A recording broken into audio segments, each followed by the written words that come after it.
দেশের জাতীয় মসজিদ বাইতুল মুকাররম মসজিদের জন্য কি কি সংস্কারের প্রয়োজন, তো কথাটা বলতে হলে একটু পিছনের দিকে যেতে হবে।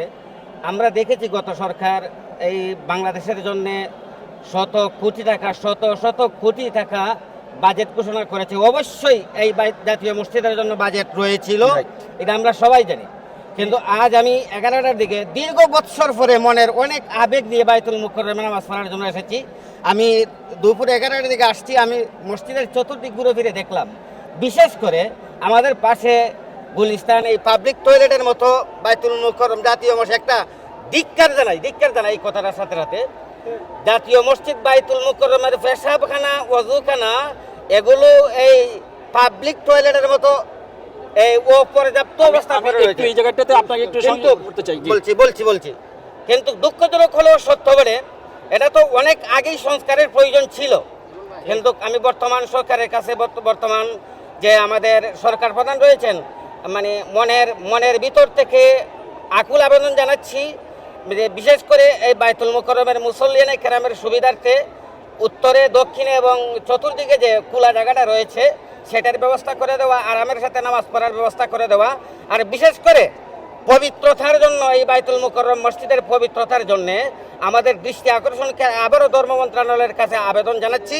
বিশেষ করে পেশাবখানা ওযুখানাগুলো খুব সুন্দর করে ডেলে সাজানোর জন্য অনুরোধ জানাচ্ছি। আর সাথে সাথে আরেকটা, আমি দীর্ঘ বছর ধরে বাইতুল মুকাররম মসজিদে আজকে নামাজ পড়েছি, কিন্তু দেখেছি বিভিন্ন মিডিয়ায় দীর্ঘ বছর ধরে দেখতেছি খতিব উবাইদুল হক রহমতুল্লাহি আলাইহি এই দুনিয়া থেকে বিদায় হওয়ার পরে আজ পর্যন্ত যোগ্য কোনো আলেমকে এই মসজিদের খতিব বানানো হয় নাই।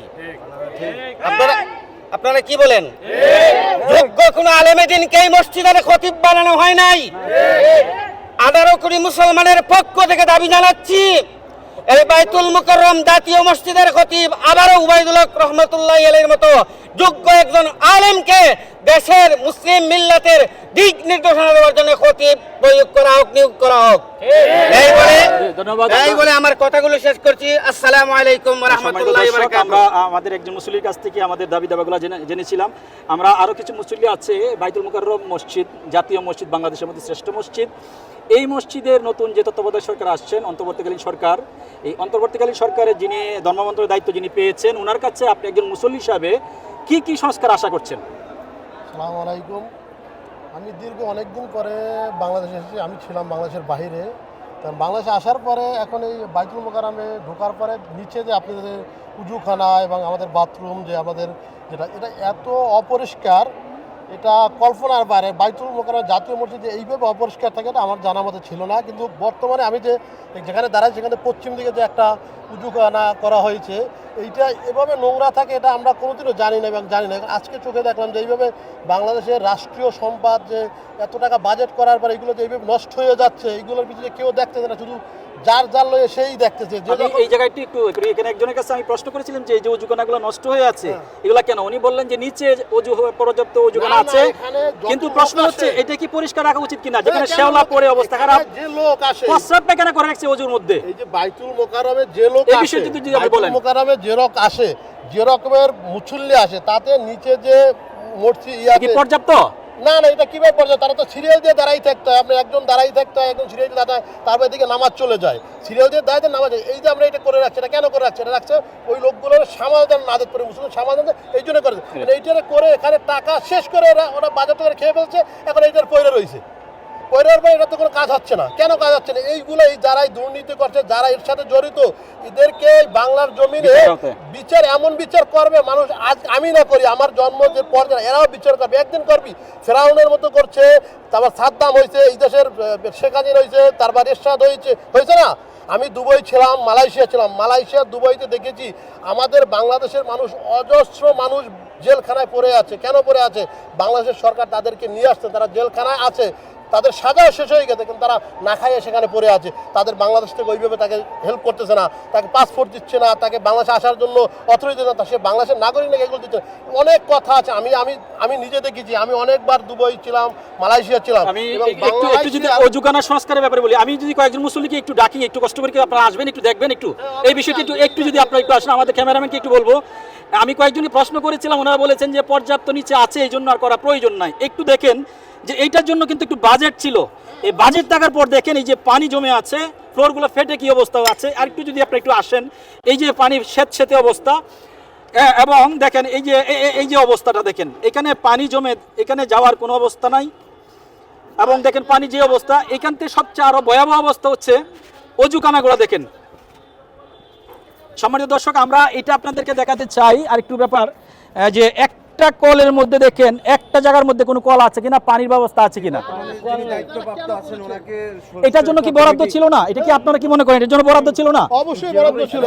আচ্ছা, আমি একজন মুসল্লি আরেকটু যদি দেখাতে চাই, যেটা আমার কাছে খুবই ভয়ানক লেগেছে। দেখুন একটু এইখানে, এই যে দেখেন এইটা না, এটার মধ্যে এই যে প্রস্রাব জায়গার মধ্যে পায়খানা করে রেখেছে। এটা আসলে অজুখানার মধ্যে পায়খানা করে রেখেছে। এইটা একটু যদি আমি সম্মানিত মুসল্লিদের দেখাতে চাই, দেখেন পরিস্থিতিটা একটু, একটু দেখেন পায়খানা করে রেখেছে।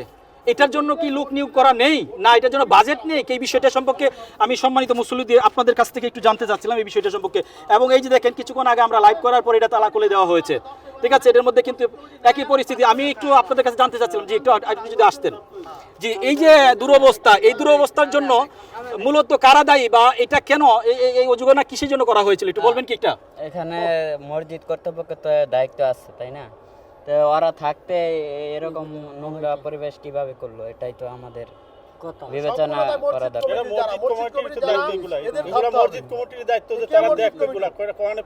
আচ্ছা, এখানে কি কোনো এই যে কলের মধ্যে কি অজু করার ব্যবস্থা আছে? আপনি যে সচক্ষে দেখেন কোনো ব্যবস্থাই তো নাই এই জায়গায়। এইখানে এখন নোংরা জায়গা, একটু পায়খানা করে থইতে বই দেন, খুব খারাপ জায়গা হয়ে গেছে এগুলা। এটার জন্য কি বাজেট ছিল? কি আপনার কি মনে হয় কি বাজেট ছিল? এর জন্য অবশ্যই বাজেট ছিল, অবশ্যই এর জন্য বাজেট ছিল। এই টাকাগুলো তাহলে কোথায় গিয়েছে মূলত? এসব টাকা তো সম্পূর্ণ লুটপাটের জন্য। এখন এই যে মুসল্লি হিসাবে আপনাদের দাবিটা কি? দাবিটা কি? কালকে আমি তো অনলাইনে দেখছি আপনার 5 কোটি টাকা পাইছে, 5 কোটি টাকা পাইছে একজন আর মন্ত্রী বাসায়, বুঝছেন? আমরা এই যে আমাদের জনগণের টাকা, এগুলো আমাদের জনগণের টাকায় তো এগুলো লুটপাট করে খাই ফেলেছে। হ্যাঁ, বাইতুল মোকাররম মসজিদ, এটা হচ্ছে জাতীয় মসজিদ। এই মসজিদটা এইরকম দেখেন কিরম করে রয়েছে। এগুলো তো আমরা নিচে উজু করি, আবার উপরে উজু করার জায়গা আছে, তো কোনো কলই তো নাই, এখানে কোনো কল নাই। এটা মানুষে কেমন উজু করে? এখন পায়খানা করতেছে না, পায়খানা করার নিয়ম, এটা উজুর জায়গা। এটা যেহেতু মক্কা মদিনা পবিত্র জায়গা, এটা বাংলাদেশের পবিত্র জায়গা হয়েছে বাইতুল মোকাররম মসজিদ, জাতীয় মসজিদ। এই মসজিদ হয়েছে বাংলাদেশের নাবি, যেরকম মক্কা মদিনা, এটা হয়েছে বাংলাদেশের নাবি হয়েছে এই জাতীয় বাইতুল মোকাররম মসজিদ। এই হ্যাঁ, বাইতুল মোকাররম মসজিদ সব থেকে বড় মসজিদ। এইটাই যদি এর উপরে নোংরা থাকে তাহলে মানুষ কোথায় যাবে? নতুন সরকার যিনি আছেন, তত্ত্বাবধায়ক সরকার যিনি আসছেন, ওনার কাছে আপনার দাবিটা কি? আমার দাবি ওনার কাছে এইসবগুলো সবই তো কালকে টিভিতে বলছে যে সব কিছু আমাদের পাবলিকের দেখতে বলছে যে আপনারা সবাই আমাদের সাথে সহায়তা চান, সহায়তা নিয়ে তা আমরা কাজ করি। তা এখন এর হাতেও সম্ভব না, আমাদের পাবলিকেরও সম্ভব, তাদের সাথে থাইকা আমরা এগুলো দেখি, এগুলো আমরা তুলে ধরতে আসি দেখে তো আপনারা এগুলা ফুটে ধরতে আসছেন, ঠিক আছে? এগুলা সবার জন্য এটা দরকার। নতুন সরকারের কাছে আপনার কি চাওয়া? এটা কমিটির গুরুত্ব দিয়ে এটা সংস্কার করা দরকার ভালোভাবে।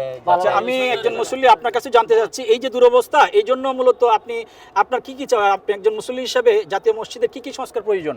আসলে বাংলাদেশে যে সরকার ছিল এরা তো ইসলাম বিরোধী ছিল।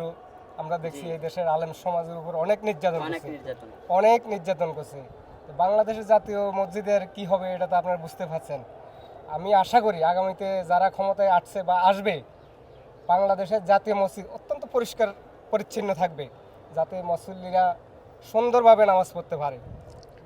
এটা মুসলিম কান্ট্রি, শতকরা 90% মানুষ মুসলমান। এই মসজিদ আমি চাই পরিষ্কার পরিচ্ছন্ন থাকুক, সুন্দরভাবে সুশৃঙ্খলভাবে যাতে মুসল্লিরা নামাজ পড়তে পারেন, আমার এই আমি আশা করছি। এবং যারা রাষ্ট্রীয় ক্ষমতায় আসে, আলেম সমাজদারি নিয়ে যাতে রাষ্ট্র পরিচালিত হয়, এটাই আমার দাবি। আমরা আরেকজন মুসল্লির কাছে জানতে যাচ্ছিলাম, আপনি একজন মুসল্লি, এই নামাজ পড়তেন জাতীয় বাইতুল মোকাররম মসজিদে। আপনি একজন মুসল্লি হিসাবে, সাধারণ মুসল্লি হিসাবে এই যে অজু আনার যে অবস্থা, এখন এই অবস্থা থেকে উত্তরণের জন্য বর্তমান সরকারের যিনি ধর্ম মন্ত্রণালয়ের দায়িত্ব যিনি আছেন, ওনার কাছে আপনার চাওয়াটা কি? আমার কাছে চাওয়া এটাই, যাতে এইগুলা জানি কমিটি গঠন, যাতে লোকগুলাকে প্রদর্শন করে, ঠিক আছে, সুন্দর করে যাতে বাইতুল মোকাররমে কোনো কমিটির পরিবেশটা যেন লোকগুলোকে দায়িত্ব নোংরা না হয়, সবসময় যেন সবসময় পবিত্র পবিত্র থাকে। থাকে। আরেকটা বিষয়, এই যে পাশে আপনারা দেখছেন পূর্ব দিক দিয়ে নামাজ পড়ার একটা শেড আছে এবং দক্ষিণ পাশে অনেক বড় একটা জায়গা, যে জায়গার মধ্যে মানুষ রোদের জন্য নামাজ পড়তে পারে না, বৃষ্টি আসলেও নামাজ পড়তে পারে না। এইটার জন্য আপনাদের কোনো কিছু বলার আছে কি? তো এটা তো আমাদের জন্য একটা সেট করে দিলে আমাদের ভালো হয়, নাহলে গরমের ভিতরে তো মানুষ নামাজ পড়তে পারে না, অনেক কষ্ট করে নামাজ। আমি একবার পড়ছিলাম, তাতে অনেক কষ্ট করে আমরা নামাজ পড়ছি দেখেন।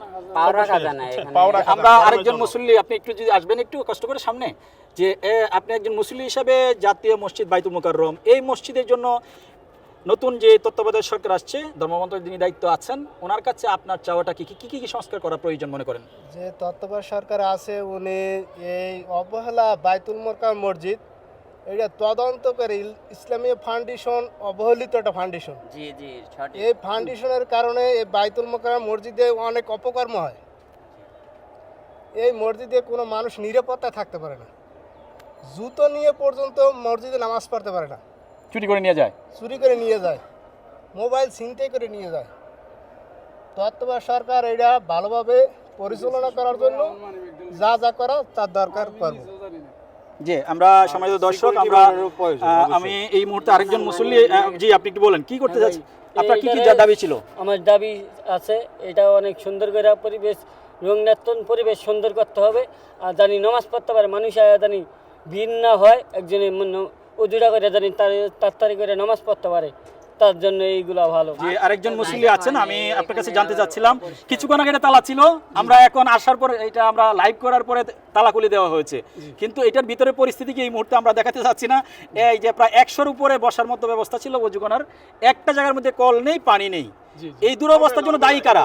এই অবস্থার জন্য দায়ী আমরা মনে করি যে কমিটি আছে, এই কমিটিগুলো চেঞ্জ করে নতুন কমিটি দিবে এবং নতুন কমিটির যারা আসবে তারা যেন এইসব কাজগুলোতে আর অবহেলিত না করে, এগুলাকে সুন্দর করে সংস্কার করার দায়িত্ব কমিটির ওদের। গুরুত্ব এখানে ওরা নাই। ওরা যদি সংস্কার না করতে পারে তাহলে ওটা পদক্ষেপ নেবে সরকার। সরকারকে আমাদের এই একটা অনুরোধ থাকবে যে এই জাতীয় মসজিদ বাইতুল মোকাররম এটা বাংলাদেশের মধ্যে শ্রেষ্ঠ মসজিদ, তো এটা যদি এত নোংরা এবং এত অপরিষ্কার থাকে তাহলে মানুষ তো আর আস্থা রাখতে পারবে না।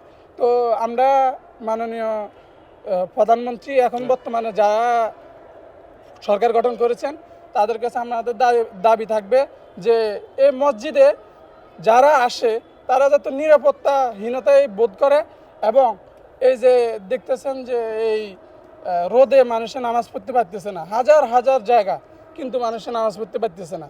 তো এই কারণে আমরা সরকারের কাছে দাবি রাখবো যে যাতে মানুষের নিরাপত্তাহীনতায় এখানে থাকে।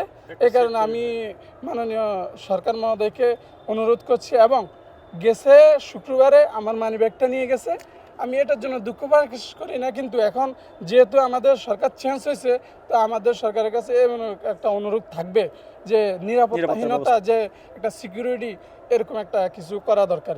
ইনশাল্লাহ ভবিষ্যতে আমরা যাতে সোনার বাংলাদেশ গড়তে পারি এই আশা ব্যক্ত করি আমি আমার বক্তব্য শেষ জি, করছি। সম্মানিত দর্শক, আমরা আপনাদেরকে মুসল্লিদের কাছে জানতে চেয়েছিলাম বাইতুল মোকাররমে কি কি সংস্কার করা প্রয়োজন।